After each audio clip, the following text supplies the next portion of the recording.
നമസ്കാരം. മലയാളി വാർത്ത ഇൻസൈഡിലേക്ക് സ്വാഗതം. നവീൻ ബാബുവിൻ്റെ അടിവസ്ത്രത്തിൽ എങ്ങനെ രക്തക്കറ കണ്ടെത്തി? ഏറെ ദുരൂഹമാണ് നവീൻ ബാബുവിൻ്റെ മരണം. നവീൻ ബാബുവിൻ്റേത് ഒരു കൊലപാതകമെന്നുറപ്പിക്കുന്ന തെളിവുകളാണ് ഇപ്പോൾ പുറത്തു വന്നിരിക്കുന്നത്. ഇതിനിടയിൽ PV അൻവർ MLA ഗുരുതര ആരോപണങ്ങളുമായി രംഗത്തെത്തി. നവീൻ ബാബുവിൻ്റെ മരണത്തിൽ ദുരൂഹതയല്ല, ശക്തമായ ഗൂഢാലോചന നടന്നു എന്ന് PV അൻവർ വെളിപ്പെടുത്തി. മുഖ്യമന്ത്രിയുടെ പൊളിറ്റിക്കൽ സെക്രട്ടറി P ശശിയുമായി ബന്ധപ്പെട്ട ഒരു രഹസ്യം നവീൻ ബാബുവിന് അറിയാമായിരുന്നു. കുടുംബത്തെ അറിയിക്കുന്നതിന് മുൻപ് ഇൻക്വസ്റ്റ് നടത്തി. പോസ്റ്റ്മോർട്ടവും ബന്ധുക്കൾ എത്തും മുൻപേ നടന്നു. 0.5 വണ്ണമുള്ള അയകെട്ടാൻ ഉപയോഗിക്കുന്ന കയറിലാണ് നവീൻ ബാബു ആത്മഹത്യ ചെയ്തു എന്നിവർ പറയുന്നത്. 55 കിലോ ഭാരമുള്ള നവീൻ എങ്ങനെ ഇതിൽ തൂങ്ങുമെന്ന ചോദ്യമാണ് PV അൻവർ ഉയർത്തുന്നത്. നവീൻ ബാബുവിൻ്റെ യൂറിനറി ബ്ലാഡറിൽ ഒന്നുമുണ്ടായിരുന്നില്ല എന്നാണ് അവർ പറയുന്നത്. മരണവെപ്രാളത്തിൽ മൂത്രമൊഴിച്ചു പോയിട്ടുണ്ടെങ്കിൽ അക്കാര്യവും റിപ്പോർട്ട് ചെയ്യേണ്ടതല്ലേ? ഇതുപോലുള്ള മരണങ്ങളിൽ സ്വാഭാവികമായി നെഞ്ചിൽ നീര് വരും. പക്ഷേ ഒരു പ്രശ്നവും ഉണ്ടായിട്ടില്ല എന്ന് പോസ്റ്റ്മോർട്ടം റിപ്പോർട്ടിൽ പറയുന്നു. ഒരാൾ ശ്വാസം മുട്ടി മരിച്ചിട്ട് അദ്ദേഹത്തിന്റെ ഹൃദയത്തിനോ വാൽവിനോ ഒരു കുഴപ്പവുമില്ലേ? ഇൻക്വസ്റ്റ് റിപ്പോർട്ടിലുള്ളത് അടിവസ്ത്രത്തിൽ രക്തക്കറയുണ്ടായിരുന്നു എന്ന വിവരം. ഇക്കാര്യം പോസ്റ്റ്മോർട്ടം റിപ്പോർട്ടിൽ പറയുന്നില്ല. സാധാരണ ഒരാളുടേതാണെങ്കിൽ പോലും വിഷം കൊടുത്തു കൊന്ന ശേഷം കെട്ടിത്തൂക്കിയതാണോ എന്നെല്ലാം അറിയാൻ ശാസ്ത്രീയമായ പരിശോധനകൾ നടത്തും. എന്നാൽ നവീൻ ബാബുവിൻ്റെ കാര്യത്തിൽ ഇങ്ങനെയൊന്നും ചെയ്തിട്ടില്ല എന്ന് PV അൻവർ പറയുന്നു. മുഖ്യമന്ത്രിയുടെ പൊളിറ്റിക്കൽ സെക്രട്ടറി ശശിയുമായി ബന്ധപ്പെട്ട ചില രഹസ്യങ്ങൾ നവീൻ ബാബുവിനറിയാം. ഒരു പെട്രോൾ പമ്പിൻ്റെ വിഷയം മാത്രമല്ല, നവീൻ ബാബു കണ്ണൂരിൽ നിന്ന് സ്ഥലം മാറ്റം ആവശ്യപ്പെട്ടതല്ല, തനിക്ക് ജോലി ചെയ്യാൻ കഴിയുന്നില്ല എന്നാണ് അദ്ദേഹം കുടുംബത്തോടും അടുപ്പമുള്ളവരോടുമൊക്കെ വ്യക്തമാക്കിയത്. നിയമവിരുദ്ധമായ എല്ലാ കാര്യങ്ങൾക്കും P ശശി ഉൾപ്പെടെയുള്ളവർ നിർബന്ധിക്കുമ്പോൾ പറ്റാവുന്നതിൻ്റെ പരമാവധി അദ്ദേഹം ചെയ്തു കൊടുത്തു. ഇനി അവിടെ നിൽക്കാൻ കഴിയില്ല എന്ന് നവീൻ ബാബു കുടുംബാംഗങ്ങളോട് തന്നെ പറഞ്ഞിട്ടുണ്ട്. അവിടെ വിഷയം ഗൗരവമുള്ളതാണ്. ഒരാളുടെ തൂക്കം മാത്രം അറിയാനല്ലല്ലോ പോസ്റ്റ്മോർട്ടം നടത്തുന്നത്, എങ്ങനെ മരിച്ചു എന്നാണല്ലോ അറിയേണ്ടത്. ആരുടെയൊക്കെയോ താല്പര്യപ്രകാരമാണ് പോസ്റ്റ്മോർട്ടം ചെയ്തിരിക്കുന്നത്.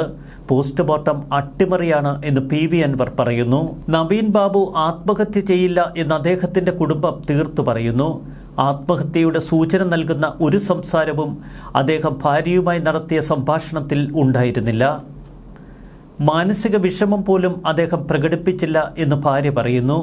രാത്രിയിൽ നാട്ടിലേക്ക് പുറപ്പെടുന്നില്ലെങ്കിൽ വിളിച്ചറിയിക്കേണ്ടതാണ്. കുടുംബത്തെ അറിയിക്കുന്നതിന് മുൻപ് ഇൻക്വസ്റ്റ് നടപടികൾ പൂർത്തിയാക്കി. പോസ്റ്റ്മോർട്ടവും ബന്ധുക്കൾ എത്തും മുൻപേ നടത്തി. ശക്തമായ ആരോപണങ്ങളുമായി ഇപ്പോൾ PV അൻവർ കളത്തിലിറങ്ങി.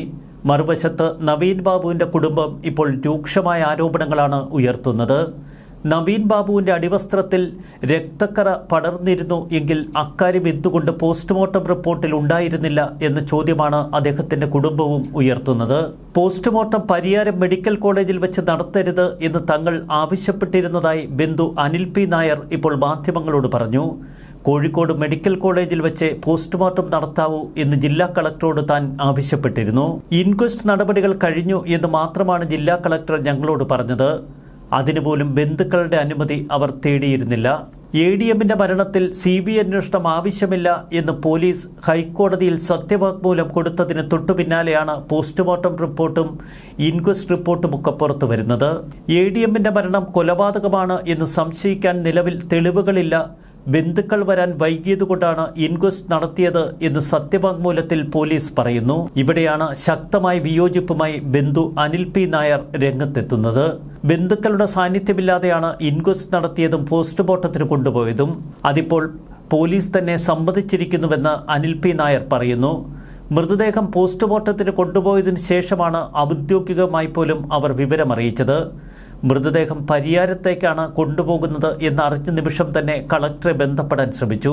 കളക്ടർ തങ്ങളോട് ഇക്കാര്യം നോക്കാം എന്ന് പറഞ്ഞിരുന്നു. വേറെ പ്രശ്നങ്ങളൊന്നും ഉണ്ടാകില്ല എന്നാണ് അദ്ദേഹം ഞങ്ങളെ അറിയിച്ചത്.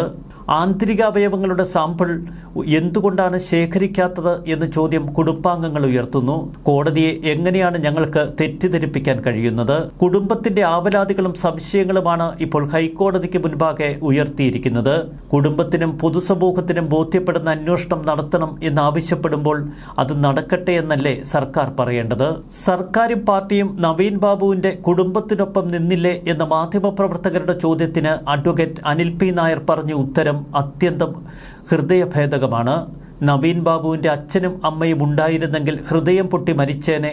ആ കുടുംബം അങ്ങനെയായിരുന്നു എന്നാണ് ബന്ധുവായ അനിൽ പി നായർ പറയുന്നത്.